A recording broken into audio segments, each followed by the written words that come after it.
Good morning, Denver, surrounding Colorado area, and to all our Broncos fans abroad.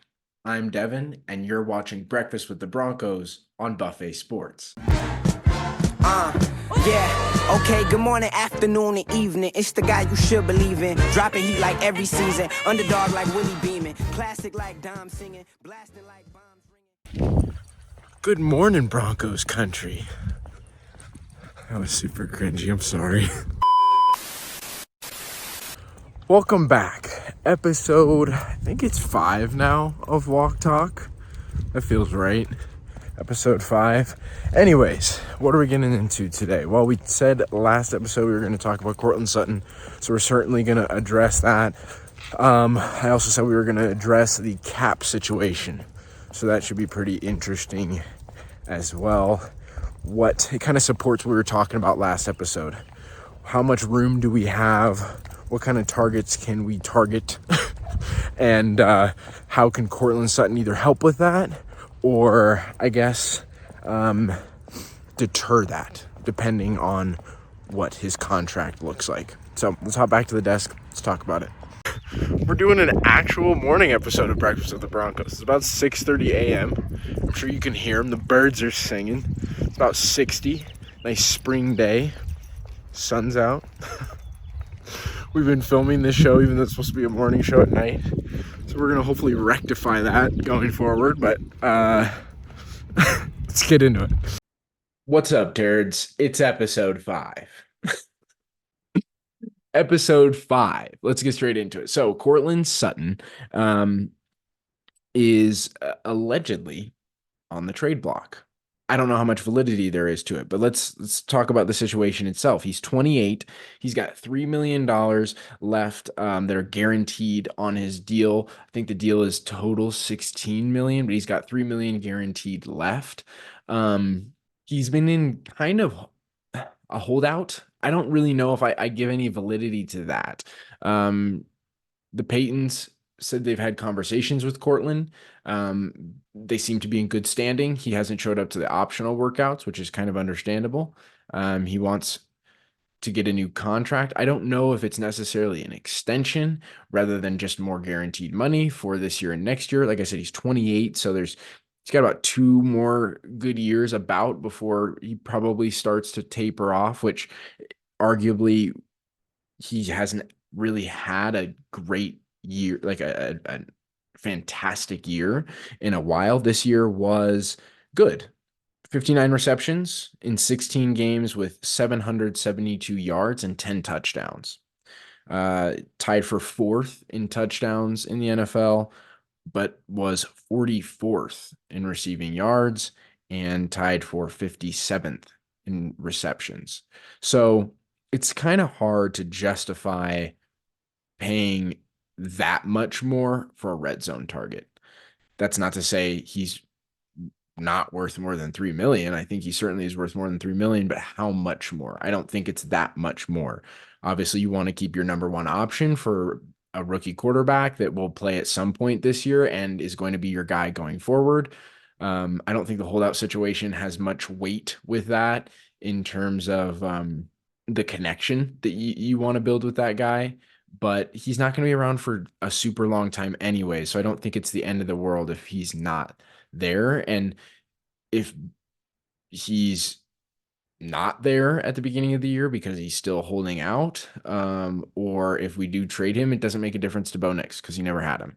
You see what I mean? So I don't think it's the end of the world. Of course, I'd love to keep Courtland Sutton. He's become a staple, one of the last like really good guys on the team and one of the older guys on the team that is left. So obviously we want to keep Courtland. He's clearly a red zone target. He was second basically in red zone offense for receivers this year.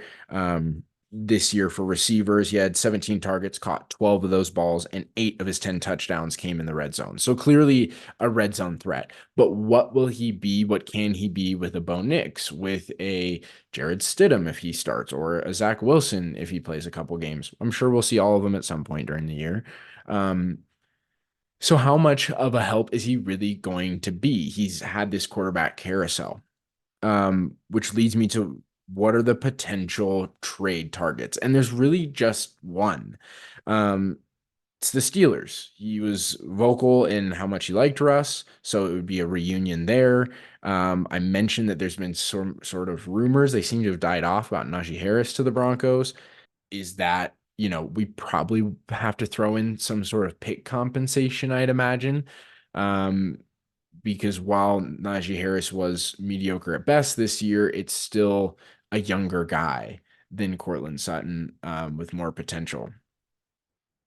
So, but that begs the question: what is Courtland Sutton even really worth? A fourth, maybe a fifth in a low level player? Like, I don't know what Courtland Sutton's value is, and I don't know where I can't think of another fit for him other than Pittsburgh that makes sense for that team. So it's kind of one of those things where you could trade him, but are you really helping yourself out at all? Like, you might as well just stay put, keep him, and not waste the draft capital trying to make a move when you don't have to, kind of deal. That's what I think this is. And I think we'll probably see a contract rework. He'll get more guaranteed money and we'll be fine. We'll be set to go. But that leads me to the next part, our cap situation. We're in the plus 8.4 million somehow still with all of the Russ contract that's eating up that much of the cap. We're still in the plus. So what portion of that does Courtland Sutton get? I could see them reworking it into, his 3 million guaranteed left to over the next 2 years, maybe 10, 12 million. And that doubles essentially or triples, quadruples. I don't know. Somewhere in the ballpark of 6 to maybe 8 million a year, and that eats up most of that cap situation. Could we allocate some of that towards the tight end fix? Or are we staying pat with Adam Troutman? Does Sean Payton think that basically he's the answer? We'll have to wait and see, right? I think the other thing that's with the cap situation, obviously, we're waiting on the Brest contract to let go, but we got to let go of Tim Patrick. He hasn't played in 2 years, and he's just dead money. Thankfully, contract got reworked this year. We'll see if they bring him back and he's willing to take less money to come back, or if we just cut him loose. I'd rather just cut him loose and use that somewhere else. Once injury prone, always injury prone in my eyes. It's hard to stay healthy when you've had two major injuries like Tim Patrick has had. And then I guess really the last piece is Javonte Williams. I think this is year 4, so will we be picking up his 5th year? Is that worth it?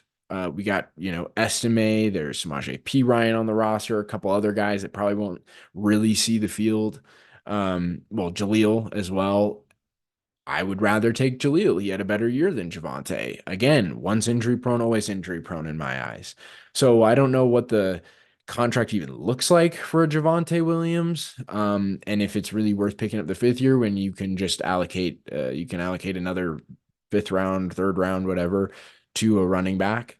Hopefully the quarterback carousel obviously is done, so that won't be a need, and we're probably going to be back in the top half of the 1st round next year. So I'd imagine we're going to target with that a receiver, maybe a tight end if there's another talent like that. Or I don't know when the next time we'll see a running back in the 1st round, but it certainly won't be us. And if we do, heaven help us. But I think I'm not sure what is going to happen with Javonte. So leave down in the comments if you think we'll pick up Javonte's 5th year.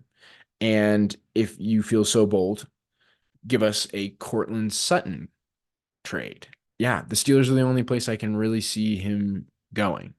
Last order of business. Someone was kind enough to comment on the last video about Devon Vele. I was saying, why did he only play 10 games, yada, yada.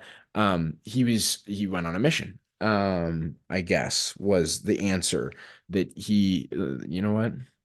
I can just look at it. Okay. And I quote, "Thank you. Shout out to Broncos Burger." This was the comment. Vele did a 2-year mission that took him to Samoa prior to his first season at Utah. The reason he fell so far, I guess that has not really anything to do with why he only played 10 games. But interesting to just know in general, he did a mission the first 2 years prior to going to Utah. So that's why he's coming out of the draft at 27 and probably why he fell. I'm sure that we'll see him get snaps, especially if Courtland Sutton does end up getting traded. But either way, um, with Denver, I think trying to push Tim Patrick out, I'm sure Troy Franklin, Devon Vele will be filling in those gaps there. So there it is, episode 5. Again, leave down in the comments trade ideas for Courtland Sutton, or if you'd rather just keep him. Let me know if you would take Javonte Williams' 5th-year option. Again, I'm Devin, and you're watching Breakfast with the Broncos on Buffet Sports. If you want to see more of us, you can catch us on YouTube, TikTok, and Instagram at buffet.sports. We post every day, if not twice a day. We've got short form coming out we've got short form coming out every day. We've got long form coming out almost every day. We take Thursdays off. We might take another day off because it's off season pretty much for football. And we've got some other sports that we're integrating more into. Comment down below what you guys want to see. Show us some hate. We do a comment show every week. Ciao, guys.